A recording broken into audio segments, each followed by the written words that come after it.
Welcome to the Lawyering Peace podcast series, where we explore the art of diplomacy and the legal frameworks that underpin peace processes. You're listening to Season 2 of our special Ukraine series, dedicated to exploring how law, justice, and accountability intersect with efforts to achieve a sustainable and just peace in Ukraine. I'm your host, Dr. Paul Williams, the founder and the president of the Public International Law and Policy Group, and the Rebecca Grazier Professor of Law and International Relations at American University. Now, today we focus on an essential but often underrepresented dimension of peacebuilding: gender equality and women's participation in the processes that shape peace. I'm very honored and very excited today to be joined by Dr. Khrystyna Kit. Khrystyna, welcome to the program. Hello, thank you for invitation. It's very pleasure for me to discuss with you about gender component in peace building process. Well, for the sake of our audience, let me spend a few minutes sharing some of your amazing background with them so they have some context for our conversation. For our listeners, Dr. Kit is the chairwoman of the Ukrainian Women Lawyers Association, JurFem, an organization that she co-founded in 2017 to promote gender-sensitive legal reform and amplify women's voices in the justice sector. She's also an expert advisor to Ukraine's Prosecutor General's Office on conflict-related sexual violence and co-chairs the Interagency Working Group's pillar on access to justice and responsibility for survivors of wartime sexual violence. Now, with more than 15 years of legal practice, scholarship, and advocacy, Dr. Kit has been at the forefront of advancing a survivor-centered approach to justice, training judges, training police, lawyers, leading strategic litigation, and shaping legislation to meet the urgent needs of women affected by Russia's war. Now, whether it's pushing for systemic change in Ukrainian courtrooms or standing shoulder to shoulder with survivors, Dr. Kit brings fierce dedication, deep legal expertise, and a feminist vision to justice to every aspect of her work.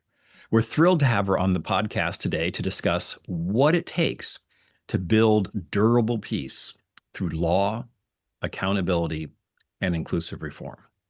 Now, Khrystyna, let's kick off with the first question, your origin story and the purpose and the focus and the goal of your work. Can you walk us through a little bit of what brought you to become a champion of a gender-sensitive approach to law and policy in Ukraine?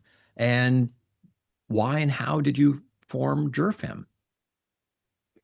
Thank you. Thank you for introduction. And if you talk about our organization and our work with gender-based violence, conflict-related sexual violence, and why we do this is very deep question, because last year I very often thinking about our role, how we can be more useful as a legal community, as the lawyers, if you talk about respond on sexual gender-based violence issues in Ukraine, on war crimes in general.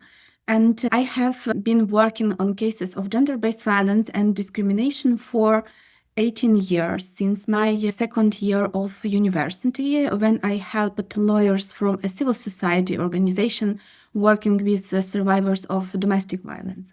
And I am sure that we underestimate the impact of gender-sensitive approach and gender equality in general on people's sense of justice.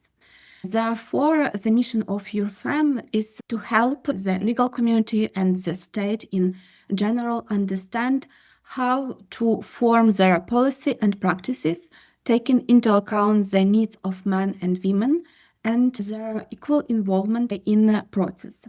That's why my colleagues and I created Ukrainian Women Lawyers Association, JurFem.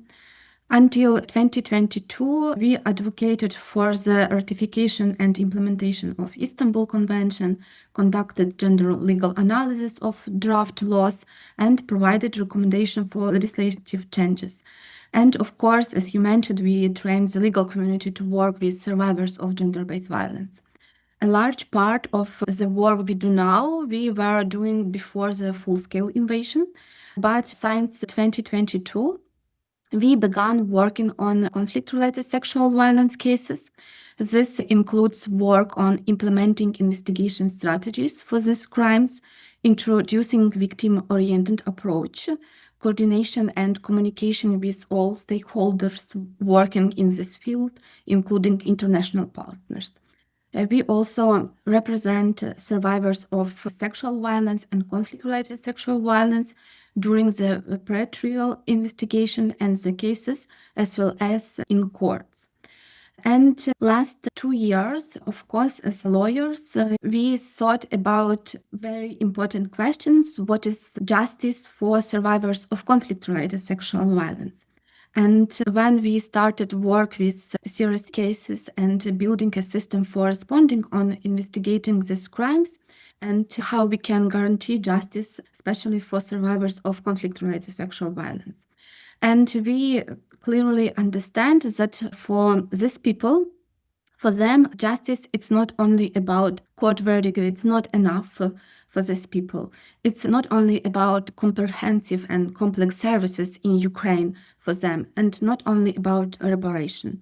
It's also about international accountability for these crimes, and of course, satisfaction and recognition at the international level.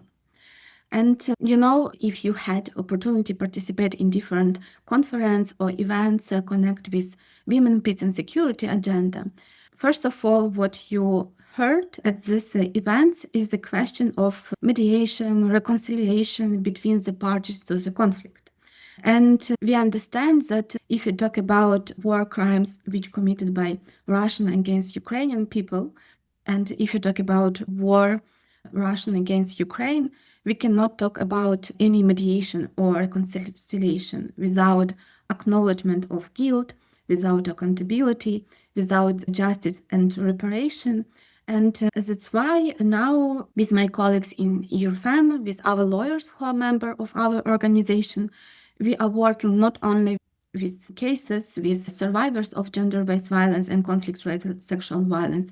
We try advocate justice and responsibility on the international level and try talk about justice and reparation for survivors as a part of a peace-building process and try advocate these issues because we believe that it's very important not to lose attention on this question. Khrystyna, let me pick up on that last thought about the justice for survivors and victims of sexual and gender-based violence as being key to the peace process. Now, you and your colleagues at JurFem have just issued a report on women's participation in the process and how it's necessary for achieving both a just and a sustainable peace. You've talked a little bit about your motivations for engaging in that conversation, engaging in that debate, but tell us a little bit more about that. And then what were some of the key findings of the report and how should women be included in a peace process? Yes, we advocate for women's participation and the achievement of sustainable and just peace. We must also have a vision. We must have our own agenda. What we propose, what is sustainable and justice peace for us, for Ukrainian women. It was a main reason why we organized some discussion with our women politicians, government, diplomats, civil society leaders, veterans, and survivors of conflict-related sexual violence. And our task was to answer several questions. First, of course, what is a sustainable and just peace for us and what are its elements? Because we did not have, and now we don't have enough discussion platform where we can discuss together what is this peace for us in general, for Ukrainian society, for women's rights movement, for people in Ukraine. Second question is how to ensure women's representation in peace-building process. And of course, very important, discuss what is this reflecting the interests and needs of different groups of women and men should be included in the negotiation process and how to advocate for them. And of course, other very important question. If you talk about justice and sustainable peace, in our brief, of course, you can find many information about what is this for women in Ukraine, what is justice and sustainable peace. But first of all, of course, justice and sustainable peace cannot be without responsibility and justice on the international level too. I mentioned about this. Second, very important, understand that the participation of women and civil society organization in negotiation process is very important, and we have to institutionalize this process. How we can do this? For example, we can establish different advisory groups, expert councils, and thematic groups where all experts will have rights, share their own view and expertise, and be involved in this process. What is important too is, of course, reparation for survivors of all war crimes. It have to be too in the agenda, and we have to remember about this and have to make Russia pay for all war crimes which they committed in Ukraine. It's very important for Ukrainian people. What is important and about what we discussed too, it's some red lines which we have to describes what is for us, for Ukrainian society, these red lines, what we can allow, but what we cannot allow if you talk about any negotiations and agreement. It's very important to communicate in our society. Also, in this process of communication, we have to involve women, men, different groups of people, different ages, people from different social status, and so on. And of course, we have to establish in Ukraine some mechanism, very clear mechanism, how we have to involve male and female Ukrainians who are staying now abroad, how we can involve them to the peace building process, because now we don't have any sustainable communication with these people, but their voices is very important for Ukrainian government and Ukrainian society if we talk about peace building process. It's a main question which we discuss, and according to this question we prepare some recommendation which you can find in our analytical brief. And last, what is important that for Ukrainian women who participated in our discussion, they clearly understand that we cannot talk about sustainable and justice peace if we will not be member of EU and if we will not discuss about Euro-Atlantic integration. Because for us as a Ukrainian society, it is some guarantee of sustainable peace. Because if we will not be member of EU, we cannot say that we will have this guarantee that war will not back again. Yeah, you need that type of NATO membership and EU membership in order to essentially be an effective security guarantee for a durable peace. One of the aspects of your report that I want to unpack is that you identify this systemic underrepresentation of women in so many spheres, be it transitional justice, negotiation, these decision-making spaces. What are some of the barriers in Ukraine to women's participation in the decision-making process? Are they cultural, structural, legal? What limits their full participation? Each country tends to have a different kaleidoscope of barriers. I'm curious about Ukraine's situation. Yes, of course. Sometimes when I participated in different discussion in different countries, and when we discuss it with the women's rights organization, we usually say that we live in different contexts. But if you talk about responding on war crime cases, or if you talk about responding on sexual gender-based violence, we have the same challenges, even we live in different contexts. Yes, and why it's happened? Because all barriers in the culture, structural barriers or other, all these barriers connect with some stereotype which we can have in some society about role of women and men in each society. And when we discussed it with our colleagues about justice and sustainable peace and about barriers for women in this process, when there is no representation of everyone, it's more on a compromise than justice. If we want to talk about justice, we have to have in the rule all people who represent different genders. And only in this situation, we can talk about justice in general. Therefore, if we talk about peace building and negotiation process, both women and men must be equally represented. Similarly, the opinion of regional leaders representing communities must be taken into account. The position of various social groups, especially now if you talk about Ukraine, we have different communities, different challenges in each region. For example, region under occupation, or if you talk about community near the front line, they have different challenges than other communities. All leaders of these communities have to be presented during peace building process or negotiation process. We have enough women in Ukraine who are not only crisis leaders capable of responding quickly and effectively to war-related challenges, but also a large number of women who are organizational and strategic leaders, whether in the humanitarian sphere or in the security and defense sector, politics and diplomacy, so on. But we don't see women as a part of the official delegation participating in negotiations. We see an insignificant number of women in leadership positions in the security and defense sector. As a result, in wartime conditions, when human resources are limited, challenges and risks are several times higher, and we lose opportunities by not involving women in peace-building process and transitional justice process. We will have a large part of society that will not feel justice because they did not have the opportunity to manifest their agency to be heard. Why does it happen? Of course, the stereotypes, as I mentioned, have led to structural, legal, and cultural barriers. We have not sufficiently developed the institutions, system, and approaches with the focus on ensuring gender equality. Therefore, now we cannot have an adequate number of women generals or leaders in the security and defense sector, because until recently women were fighting for their right to hold combat position in armed forces.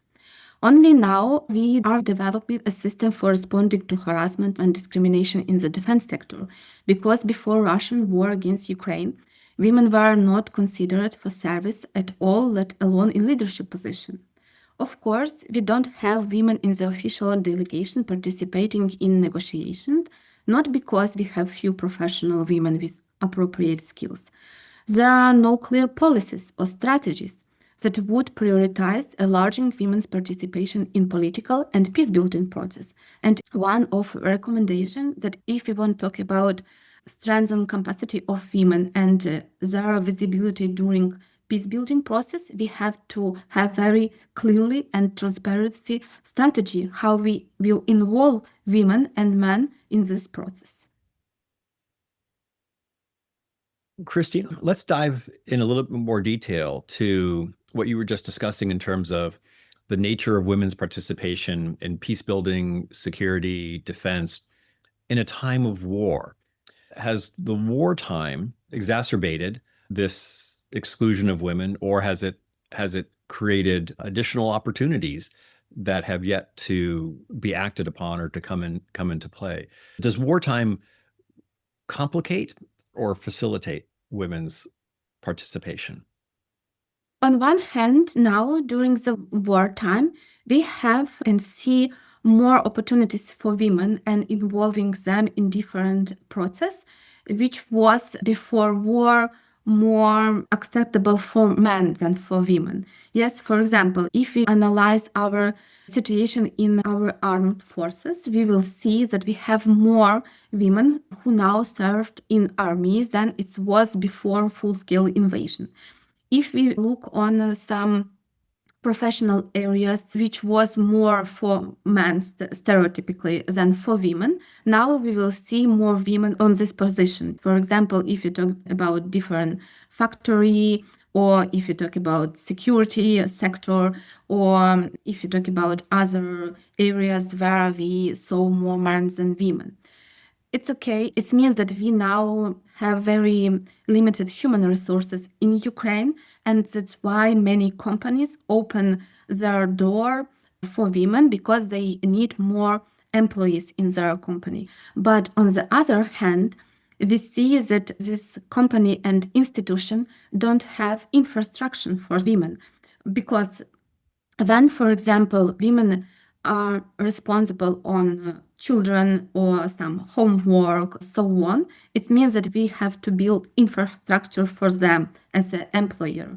Second, what we have to remember that usually sometimes we have women who live alone without husband, who can, for example, serve in army, or who can be killed by Russian soldiers, or so on. It means that we have to include needs of these women in our policies, in company, in institution, and remember not only about her needs, but of needs of her family and children who live with these women. It means that we have to have very good infrastructure for mother with children. We have to have good infrastructure for parents. It's very important. But we see now that company and institution try to develop this policy and infrastructure for employees with children, but we only start to do this. We don't have enough services for this. What else? It's very important thing that if you talk about gender equality and opportunities for women in Ukraine or in general, when we think about this, first of all, we talk about how many women we have in some company, in some institutions, and so on.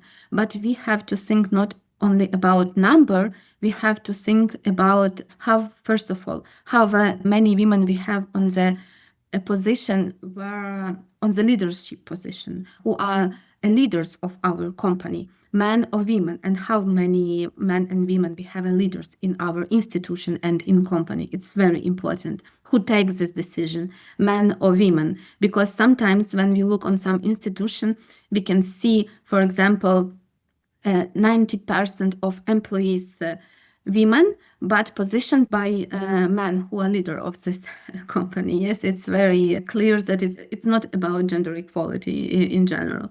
Also, we have to think not only about number, we have to think about if our services and policy which we implemented, including gender component, how our decision influence on men, women, people with disabilities, different genders in Ukraine, for example. Yes, because if you take some decision and this, as a result of this decision, we have some discrimination situation, or this decision in bad way influence on men or women, it means that it's not a gender sensitive decision, and this decision don't include all needs and gender components which we have to include in this decision. It's about gender equality and gender approach, but not only about number, how many men and women we have.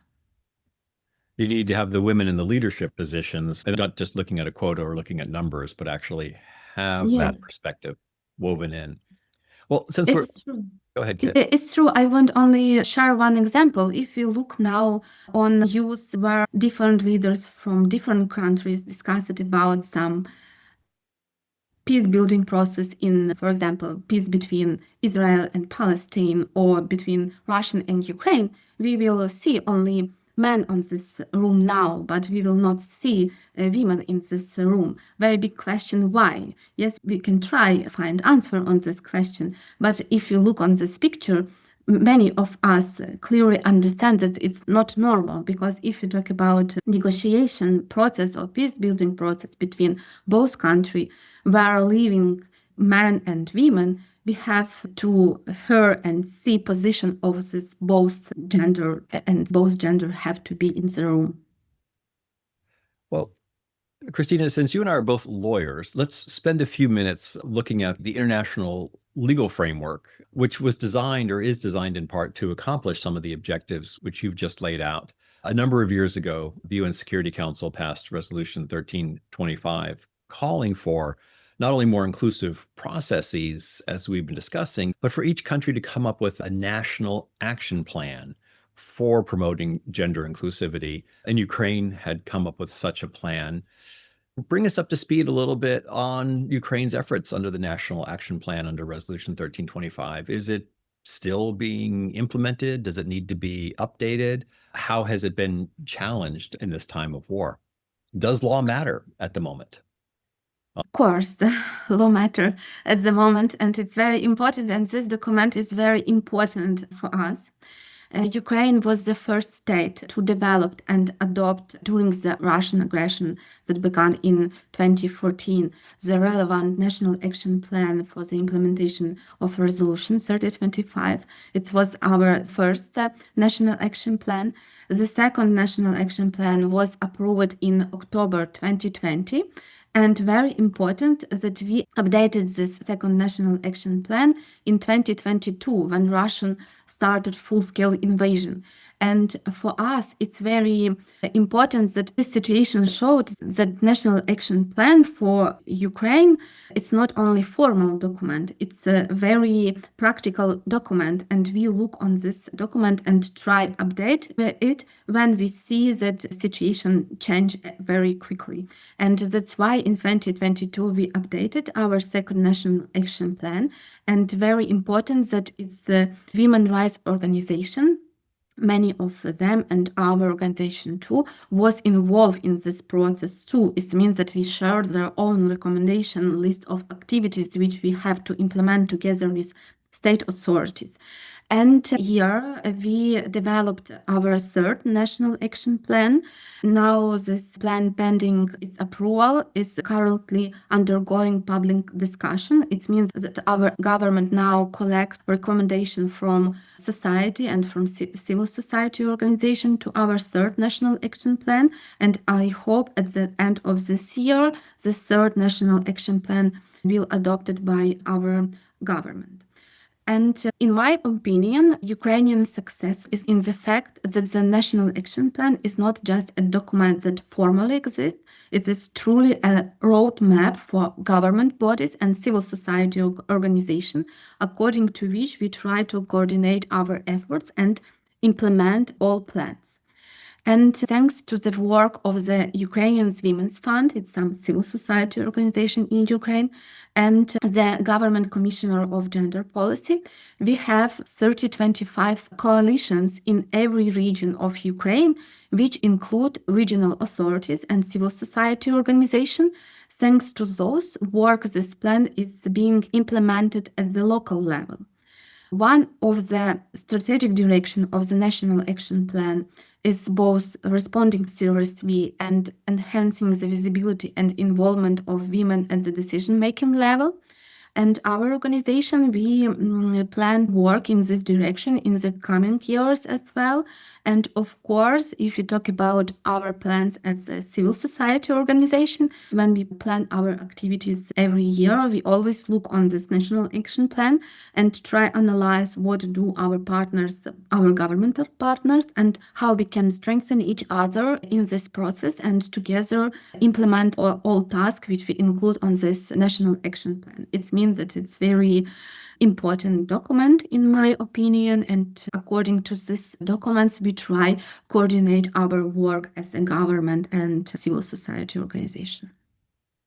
Khrystyna, it's always good to hear that Security Council resolutions and international legal frameworks actually do matter and actually do have an impact on the ground. Yeah. So let's dive in a little bit into one of the areas that's covered in the National Action Plan and that you and JurFem have been heavily engaged, and that's survivor-centered and victim-centered legal responses to sexual and gender-based violence as part of the transitional justice process. We've been working at PLPG for 30 years on transitional justice, and the first 20 years, there was no real acknowledgement or engagement with sexual and gender-based violence. Recently, a number of the tribunals have been more actively engaged in prosecuting sexual and gender-based violence, but it's still at the very early stages of being effective and being survivor and victim-centered. Can you tell us a little bit about the current state of survivor-centered and victim-centered transitional justice in Ukraine, and what recommendations do you have for moving it forward, both domestic prosecutions, the criminal tribunal for aggression, the International Criminal Court? That's a big question. What is Ukraine doing and what can Ukraine be doing more of on this topic? Yes, of course. It's a very big question, but it's very important question if we talk about justice system and work with survivors of gender-based violence, including conflict-related sexual violence.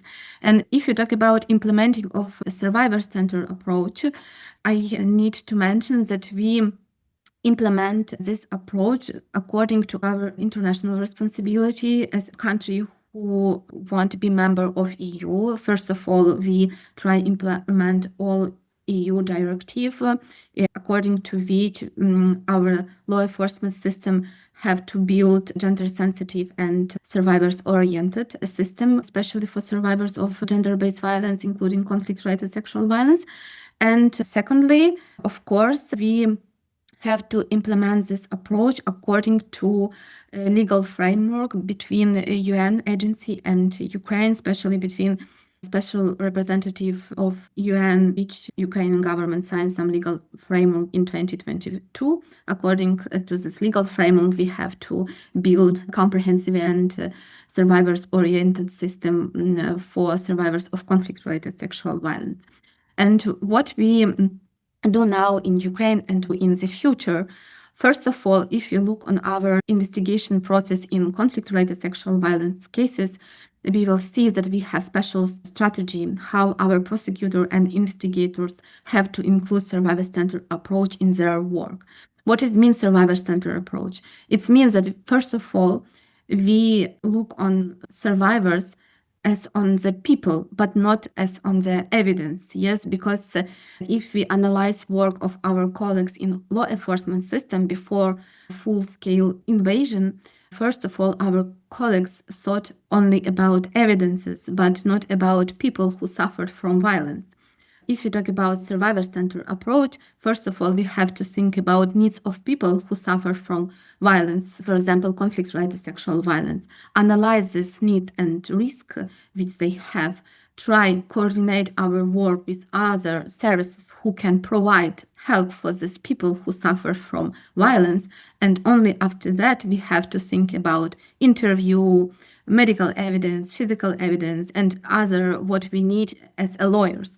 Because what we saw in 2022, we saw that people who suffer from conflict-related sexual violence did not want to speak with investigators and prosecutors. Why they don't want to speak? Because first of all, when we started this communication, we spoke about crimes and all situation which happened, but not ask what you need and how I can help you. But it's first question which we have to ask these people.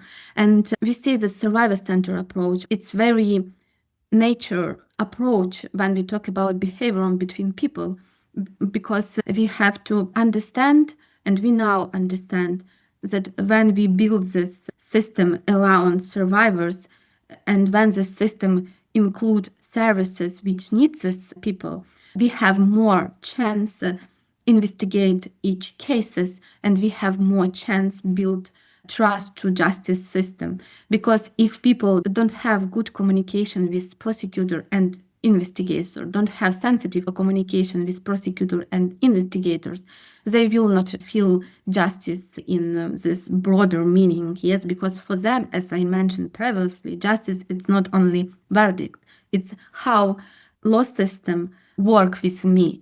And if law system understand my needs and can propose something for me, I can guarantee good and quality services for me, it means that I will feel this justice and will be thankful for this help from our system.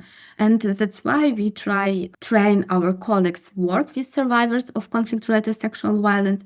And of course, what is important for us, it's implement in our legislation all guarantees for survivors. If you talk about confidentiality, if you talk about protection measures for these people, it's very important for us to make this guarantee sustainable, because now our colleagues, prosecutor and investigators, try implement this protection mechanism for survivors of CRSV and try guarantee confidentiality for them, for example, change name and surname in all procedural documents, but they do not do this systematic, and we don't have special norms in our criminal procedure code according to which they have to do this in every cases. It means that we have some gaps in our national legislation if you talk about survivor-centered approach, and our task as a professional organization help our state authority to change this legislation according to the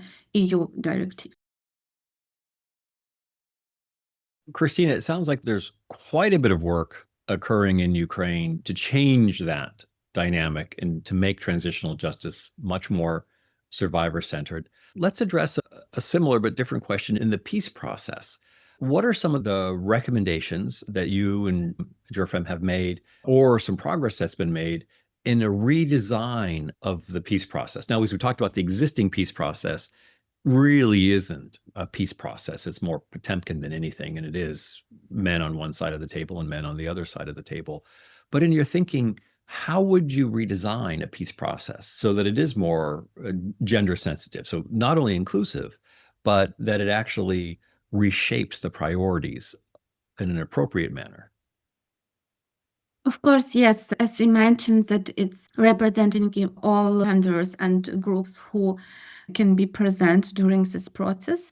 But if you talk about redesign, I think I fully understand that if you talk about any negotiation or peace process, first of all, we talk about territory, we talk about defense or other aspects which are very important, but we have to talk about human rights and reparation too, because if we analyze some conversation around any negotiation between Russia and Ukraine, this discussion was started by Trump, for example, and we did not hear anything about human rights, about justice for people. We did not hear anything about reparation and responsibility. And it's very complicated for us as Ukrainian people understand this question, that we have very big risk that this question will not be on the table. And we worry about this now.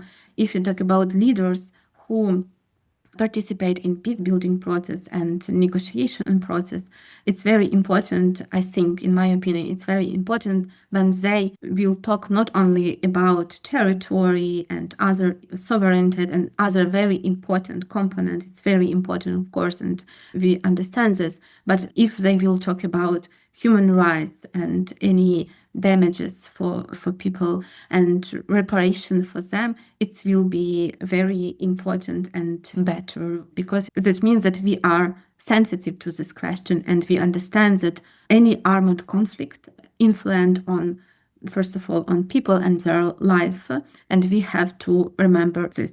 And of course, we understand that if we will not talk about human rights, we will not have, or we cannot guarantee this war will not back again, because if a perpetrator will not held accountable, it means that they will continue this crime in the future. That's why very important have in the focus human rights and talk about this too. Khrystyna, you mentioned the Trump administration and their sort of ambivalence with respect to human rights and transitional justice. And the Trump administration, the United States writ large, are important players in the peace process in Ukraine, and more or less at the moment less on transitional justice. The European Union, the United Nations, the Council of Europe, other neighboring states, Poland in particular, are playing an important role in trying to bring about an end to this conflict. Are they suitably focused on gender inclusivity and gender dynamics? And what are they doing? What more could the international community be doing to support what we've just been talking about? Of course, if you talk about EU or UN agency, for example, UN Women, they work a lot in Ukraine and with Ukraine if you talk about gender equality and try advocate gender issues and communicate with the women's rights organization in Ukraine.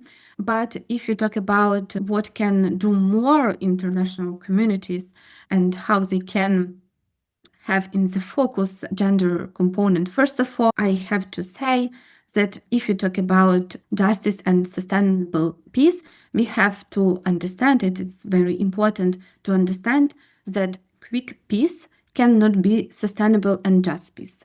It means that it's very important to remember for UN agencies, for EU and other countries who now support Ukraine, and we are very thankful for this. But we, as a Ukrainian people, of course, we want and we hope that war very quick end, but we understand that quick peace it's not good for us because we have very big threats in this situation. And I'm afraid that the price of quick peace will be Russia's avoidance of accountability and the continuation of war in a few years.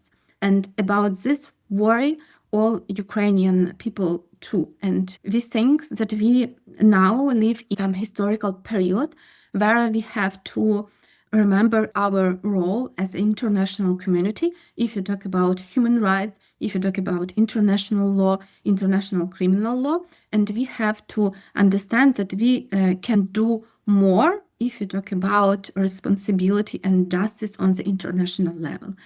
Because if you look, for example, now on UN agency, and we know that Russia now is the chair of Security Council in UN, and it's a very big question to us as international community, to people who create these rules, who create this norm. It means that we as a people have enough power change these norms, these rules. We have enough power and knowledge, respond on crimes, on violation in the world, but very big question why we don't do this. And it's a question only to us as the international lawyers, international community, people who have enough power.